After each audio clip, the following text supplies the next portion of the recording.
Cece, I have to tell you, I hated that you were on vacation last week when this top 10 quarterback list dropped from Jeremy Fowler, with all of the NFL executives coming out with their list of the quarterbacks. Jalen Hurts checking in at number 9, causing a lot of drama, a lot of conversation. That's just foolish, by the way. We'll get to that later in the show, but Exactly. Jalen Hurts being that far down the list when it comes to the top quarterbacks in the league is absolutely ridiculous. Yes, so we need Chris Canty's opinion on the list. So what do? It's our ESPN Radio Rank 'em series where CC is going to give you his list of the top 5 quarterbacks in the NFL. All right, let's get to it, Smalls. Number 5. Joe Burrow. Ooh. He led the NFL with 4,918 yards and 43 touchdowns on his way to his second Comeback Player of the Year award. Burrow is arguably the most accurate quarterback in the league, completing over 70% of his passes while leading the league in pass attempts. His 11% off-target rate is also the lowest among starting quarterbacks. Last season, Burrow became the first player in NFL history with 250 passing yards and 3 passing touchdowns in 8 straight games. All that, and his team still didn't make the playoffs. If quarterback is the most important position in all of team sports, why did the Bengals spend more time outside of the playoffs than in during the Joe Burrow era? So Joe Burrow checking in at number 3 on the other list. CC, I'm not surprised he's on your list. I guess I'm a little surprised he's at number 5, but you did just give the explanation that you're weighing team success as well as individual success. And Joe Burrow and the Bengals out on the outside looking in the past 2 years. That's it. I mean, that's what it really comes down to. So let's keep this thing moving. Number 4. Jalen Hurts. Ooh. He's a winner, man. I don't care about the methodology. I don't care that he has a really good supporting cast. I don't care that he has a really good defense. I don't care what you think about his head coach. This dude wins. You can have it all set up for you and still not have success, but Jalen Hurts finds a way to win, and we've seen him do it at every single level. He did it in high school in Texas. He did it at Alabama and Oklahoma. He's doing it in the National Football League. You're talking about 4 years as the full-time starter in Philadelphia, and this guy has been in the playoffs all 4 years, and half the time the playoff run ends up resulting in a Super Bowl appearance. And then, oh, by the way, we're talking about somebody that has outplayed Patrick Mahomes several times in the postseason. So that's special to me, and I don't understand why people want to knock or diminish Jalen Hurts because he has good pieces around him. I don't know many championship-winning quarterbacks that get it done without a good team around him. So I'm just going to put this out there. I don't understand why we knock a guy for having success at the highest level of the sport because he has good talent around him. Just a reminder that Jalen Hurts was number 9 on the list that we saw from Jeremy Fowler last week. And Cece, I think that there's really nothing Jalen Hurts can do outside of maybe repeating and becoming the Super Bowl MVP back-to-back years for people to give him the credit that he deserves. He has done what the other guys above him on these lists has not, which is not only win a Super Bowl, because we haven't seen Burrow or Jackson or Allen do that, but he's beaten Mahomes on the biggest stage. And for some reason, we want to hold his team around him against him, yet we don't do that with Joe Burrow having T. Higgins and Jamar Chase. It's like the passes that we give to some of these other guys are not positives for Jalen Hurts. It's confusing. Yeah, I don't get it. And then to boot, you're talking about them trying to change the rules because of a play that Jalen Hurts executes. Mm-hmm. Think about it. They're trying to change the rules of football because of the tush push. It's like them changing the rules around basketball because Lou Alcindor could dunk. Like, he was just so dominant. They literally changed the rules. Like, they're changing the rules of football. They're trying to because of how dominant this one play that Jalen Hurts does that seemingly no other quarterback can do. Just going to put that out there. Jalen Hurts ahead of Joe Burrow in my top 5. Next. Number 3. Josh Allen, the reigning MVP in 2024. Josh had 4,300 total yards, 40 touchdowns to 6 interceptions, 5 straight division titles. Currently, only Mahomes has a longer streak. He led the NFL in QBR and yards per dropback under pressure. Allen also had the lowest sack rate in the entire NFL on all dropbacks. Made it to another AFC Championship game and came up short once again to Mahomes. Allen is 0-4 in the postseason against the Boogeyman. It's the biggest blemish on a resume for one of the most freakish talents we've ever seen in NFL history. Yeah, the reigning MVP just can't get over that hump. Maybe this year is the year to do it. Yeah. A reminder, Josh Allen, number 2 on the Jeremy Fowler list, checking in at number 3 for CC. There it is. Next. Number 2. Lamar Jackson. Jackson became the first player in NFL history with 40 passing touchdowns and four or fewer interceptions in a season.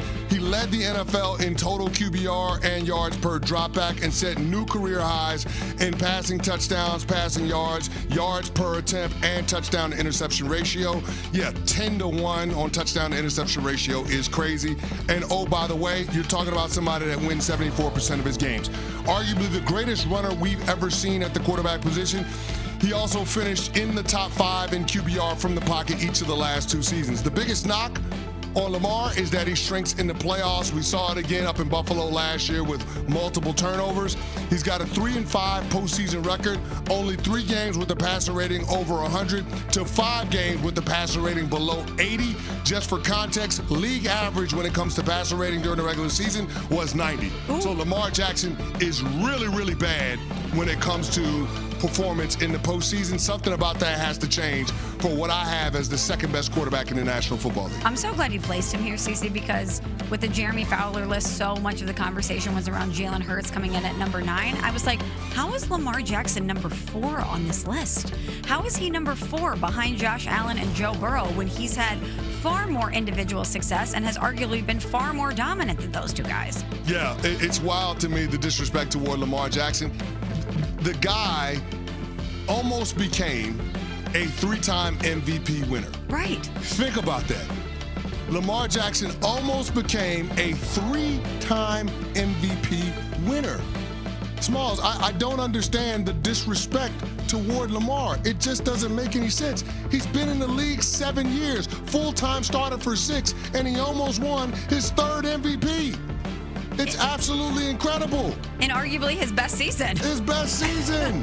I mean, the guy has been 3-time first-team All-Pro. Insane. That is rarefied air for quarterbacks, period. Let alone a guy that you're still talking about in his 20s. I don't get the Lamar disrespect, and I don't get people putting Joe Burrow over Lamar Jackson on any list. That doesn't make any sense.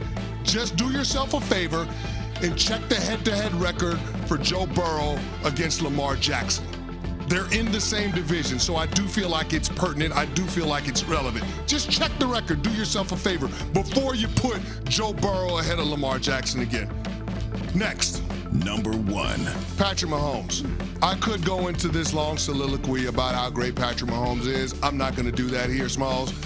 What's understood ain't got to be said. He's the greatest winner that we currently have in the NFL. Period. Yeah, I feel like you can just say Patrick Mahomes and that's it. I don't even think you need to call him the greatest winner. We all know. He's the greatest winner that we currently have in the NFL. That's just it. Like he has evolved past the point where we just look at the stats, Smalls, because this guy has shown us that with the style of play that he's embraced, that it's about being able to control the game, being able to manage the game. And Patrick Mahomes is the best game manager in the National Football League. Nobody controls the complexion of the game at the quarterback position better than Patrick Mahomes. So that's the list. My top 5 quarterbacks going into 2025. Patrick Mahomes, number 1. Lamar Jackson, number 2. Josh Allen, number 3. Jalen Hurts, number 4. Joe Burrow, number 5. Smalls, you are my accountability partner. And before we get to your objections and omissions, we do have Pat Costello with something that he needs to get off his chest. He's got an axe to grind. So, Pat, the floor is yours, my friend. Yeah, I actually don't think your list is correct. I think that Joe Burrow shouldn't be 5. I think he shouldn't be in the top 5 at all. Oh, that's not where I thought you were going to go with that. No, I think Matt Stafford should be the 5th person on this list because he's done all the things that we want Joe Burrow to do, but he's done them better than Joe Burrow has since he's gotten to the Rams. Yeah, Pat, here's the problem with having Matt Stafford in there. You actually make the Joe Burrow point for him. The excuses that everybody comes up with about how poorly the Cincinnati Bengals are run. Think about what Matt Stafford was and how we viewed him when he was with the Detroit Lions. And then think about how we look at Matt Stafford now that he's gotten with a functional franchise with the LA Rams. People make that same argument. People make that same defense for Joe Burrow. Look at how far he's taken the Cincinnati Bengals, a franchise that hadn't won a playoff game in 3 decades before he showed up. That's the defense for him. So I see where you're going with the Matt Stafford argument, and while I don't all the way think it's ridiculous, I will say that that's a part of people's defense for Joe Burrow is that he's with such a poorly run franchise. My only case against that would be Joe Burrow lost the Super Bowl, which would give him a lot of credit for. Who did he lose that Super Bowl to? Matt Stafford. Bingo. I mean, Pat, I hear you. I hear you, but nobody's going to argue the two organizations that between the LA Rams and the Cincinnati Bengals, although I think Smalls would try to argue it because she just doesn't like the Rams. But, I mean, when it comes to how well they're run, there is no comparison. Oh, yeah, they've completely transformed themselves from the Rams that I once knew, that's for sure. But I wonder if Matt Stafford's age and where he's at in his career is contributing to why maybe he wasn't higher on the list, why he checked in at number 6 on Jeremy Fowler's list and he's not in CC's top 5. Because I think that's part of the reason why Jayden Daniels was so high on the other list, CC. He was number 5. And I know it's a small sample size in 1 year, but we saw this guy in his rookie season take what was a completely dysfunctional franchise who had won 4 games the year prior to the Final Four.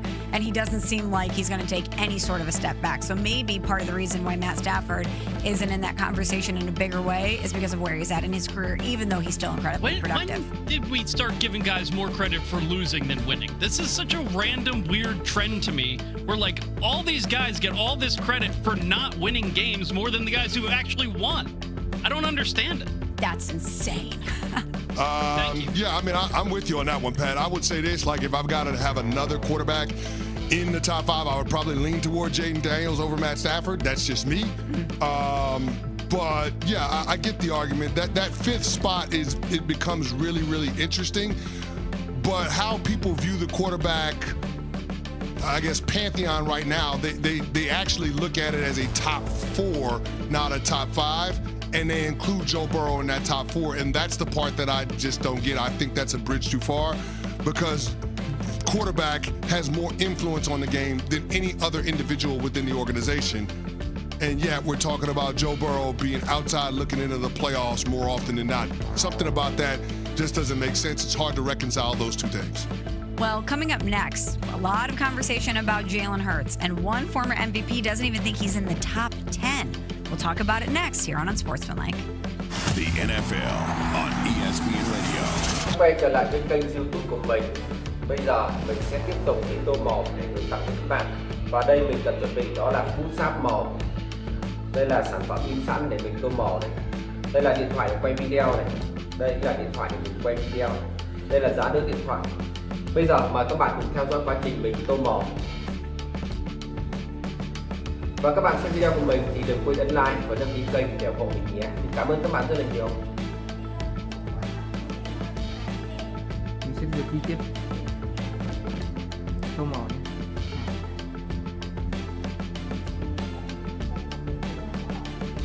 Mà hôm qua em chưa biết là quần áo như nào. Chỉ là bó người ấy gì.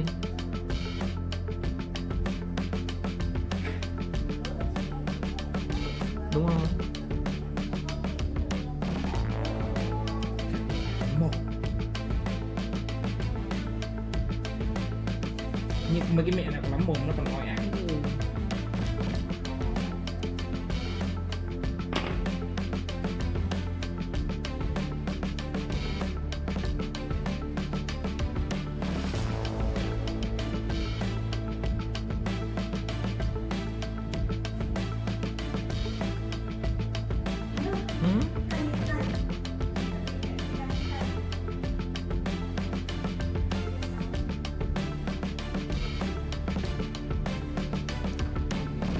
Quên mất không phải anh kia nè, anh em cái kia là anh em mình hay là mỗi cuối tuần tổ chức cho anh em huấn luyện đá bóng đi để anh em đi săn là bóng Tết.